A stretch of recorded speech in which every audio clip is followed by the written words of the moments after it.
Shalom, salam jumpa kembali pada hari ini. Kita akan mendengarkan lagi firman Tuhan yang bertemakan sakit hati. Sakit hati ini terjadi karena kita merasakan ketidakadilan terjadi di dalam hidup kita. Tentu saja semua orang pasti pernah sakit hati. Saudara pernah sakit hati, saya pun pernah sakit hati. Mengapa terjadi sakit hati? Karena di sekeliling kita tidak sempurna. Apalagi kita, apalagi saya, jauh dari kesempurnaan. Jadi kerap kali apa yang kita inginkan itu tidak terjadi sesuai dengan keinginan hati kita, sehingga itu terjadi sakit hati. Saya, saudaraku, pada umur 2 bulan saya ditinggal oleh bapak saya, pergi dia jauh. Dan tentu saja tidak adil. Saya bisa saja sakit hati kepada Tuhan. Namun kita akan belajar bagaimana untuk bisa mengalahkan sakit hati ini. Kita akan belajar dari hamba Tuhan yang bernama Daud. Kita akan baca dulu Mazmur pasal 6 ayat 7 dan 8. Saya akan bacakan kepada saudara. Mazmur pasal 6 ayat 7 dan 8. Saya bacakan firman Tuhan. Lesu aku karena mengeluh. Setiap malam aku menggenangi tempat tidurku dengan air mataku. Aku membanjiri ranjangku.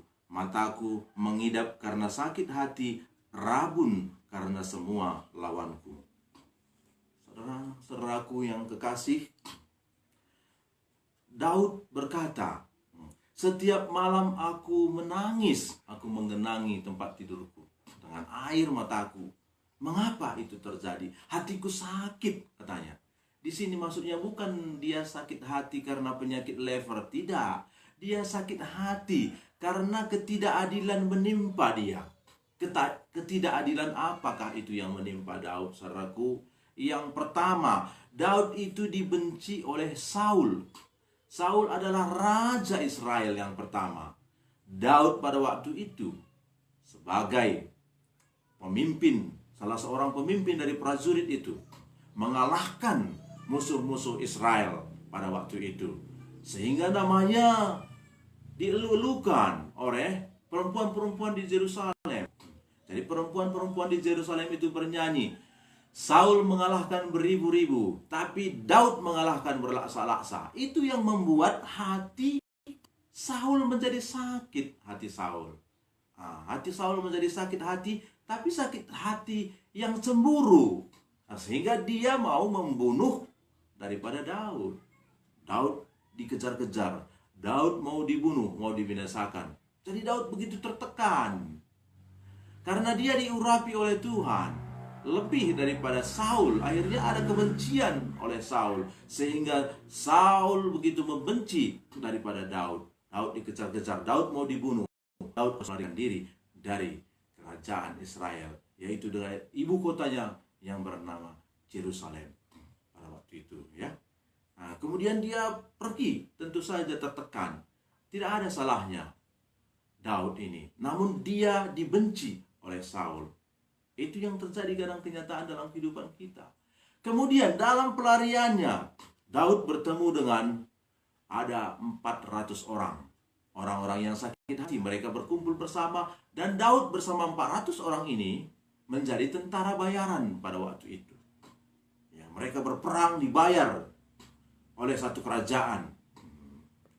Pada suatu waktu, ketika mereka berperang, mereka meninggalkan perkampungan mereka yang bernama Ziklag. Mereka berperang, tiba-tiba datang orang Amalek. Pasukan Amalek datang dan merampas desa Ziklag mereka. Kemudian bangsa Amalek ini membawa istri dan anak-anak mereka sebagai tawanan.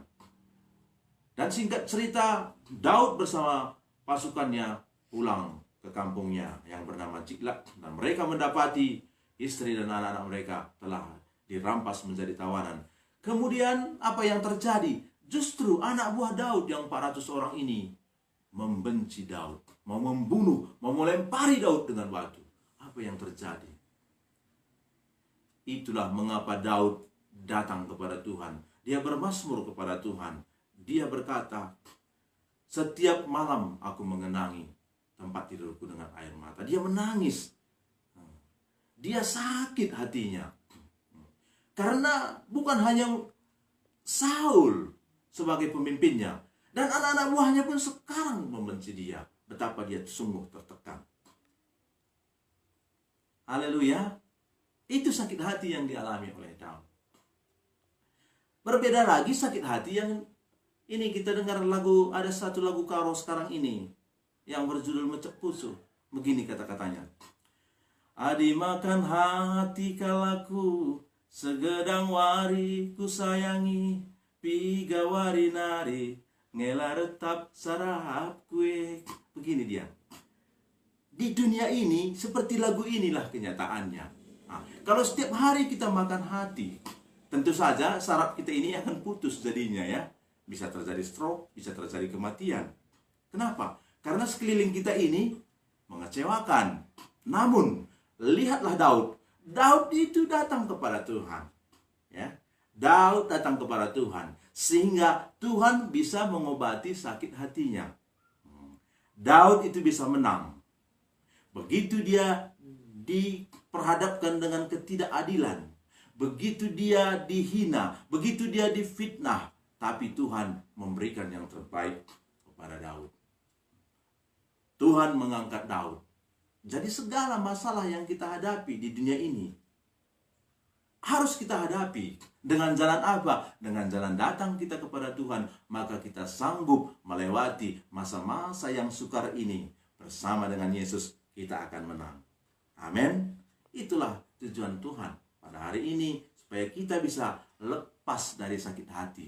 Tidak ada jalan lain. Jangan seperti lagu karo ini tadi, yang berjudul Mecek Pusuh ini. Artinya, ya janganlah hanya mengandalkan kekuatan untuk bisa lepas daripada sakit hati ini. Tapi datanglah kepada Yesus, karena Yesus sanggup menolong Anda. Karena Yesus sanggup melepaskan Anda. Karena Yesus sanggup menghiburkan Anda. Terima kasih. Demikianlah firman Tuhan pada hari ini. Saya akan nyanyikan satu lagu yang gembira.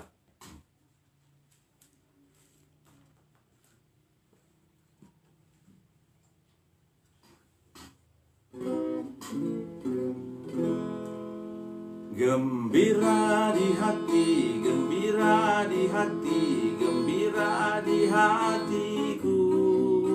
Ku selalu bernyanyi, ku selalu bernyanyi, hilanglah susahku. Ku tak mengerti maksud Tuhan sebelum ku dengar. Gembira, gembira, gembira di hatiku. Hati yang gembira adalah obat, seperti obat hati yang senang. Namun semangat yang patah keringkan tulang. Hati yang gembira Tuhan senang.